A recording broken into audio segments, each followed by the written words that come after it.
Hello viewers, আসসালামু আলাইকুম। আমার ঘিয়ের রেসিপি তো দেখেছেন অবশ্যই। ঘিয়ের সাথে আলুর ভর্তা জুটি সেই পুরোনো দিন থেকেই বেশ জনপ্রিয়। তাই আজ দেখাবো কিভাবে প্রেসার কুকারে দ্রুত আলুর ভর্তা বানানো যায় তার রেসিপি।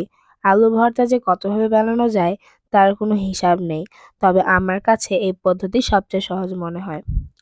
চলুন চলে যাওয়া যাক মূল রান্নায়।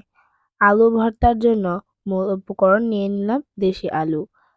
আলুগুলো ভালো করে ধুয়ে প্রেসার কুকারে দিয়ে দিলাম আর তার সাথে পর্যাপ্ত পরিমাণে পানি এড করে চুলায় বসিয়ে দিলাম। চুলার জাল হাই হিটে রেখে ৩ থেকে ৪টি সিটির জন্য অপেক্ষা করব। যখন প্রেসার কুকারে পরপর ৪টি সিটি বেজে উঠবে তখন চুলাটি বন্ধ করে দিব। প্রেসার কুকার ঠান্ডা হয়ে না খুলে যাওয়া পর্যন্ত অপেক্ষা করব।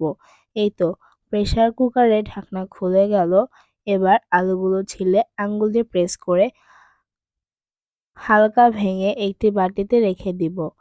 দেখুন আলুগুলো কেমন পারফেক্টভাবে সেদ্ধ হয়েছে।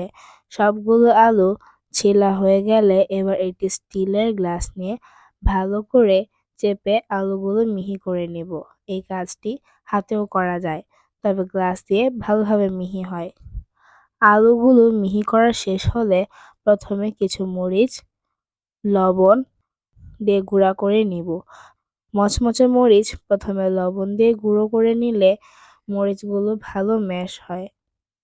এবার ম্যাশ করা আলুর পাশে প্রথমে ধনিয়া পাতা, তারপর গুঁড়ো করে রাখা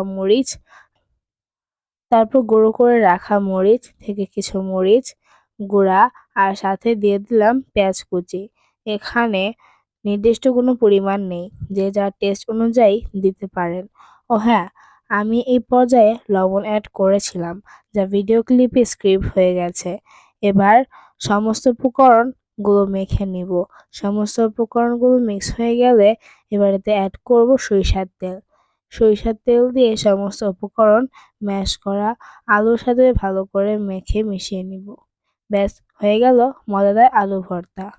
প্রিয় দর্শক, ভিডিওটি কেমন লাগলো অবশ্যই জানাবেন। ভালো লাগলে একটি লাইক দিবেন আর কমেন্ট করে জানাবেন আপনার মতামত। এই চ্যানেলে আপনি নতুন দর্শক হয়ে থাকলে চ্যানেলটি সাবস্ক্রাইব করে পাশে থাকা বেল বাটনটি বাজিয়ে দিন। আল্লাহ হাফেজ।